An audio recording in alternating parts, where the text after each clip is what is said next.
Thanks for enrolling in the complete course of AutoCAD 2018. The prerequisites of this course are pretty straightforward. You need to have access to AutoCAD 2018 or any other version, preferably AutoCAD 2013 or later releases. If you don't have the software, you can download it for free with 3-year educational license from Autodesk student website. This course is taught using Windows 10 operating system, so you should also be familiar with the basic Windows operating system interface like Windows 7, Windows Vista, Windows 8, 8.1 or Windows 10. The course is structured into different sections, and each section contains lesson videos focused on the topic of the section or module. At the end of each section, there is a video exercise with answer, and it is followed by quizzes related to the section.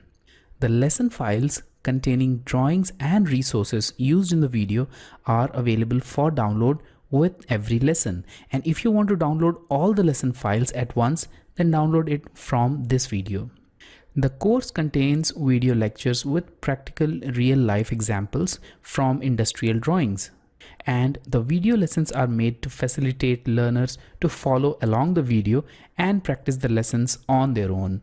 New features of AutoCAD 2018 software are also included in the course, and they are mentioned in the respective video lesson. Now, if you ever feel stuck with the topic, or if you have any question related to any of the topic of this course, then let me know and I'll try to answer it as soon as possible. So let's get started with the first module.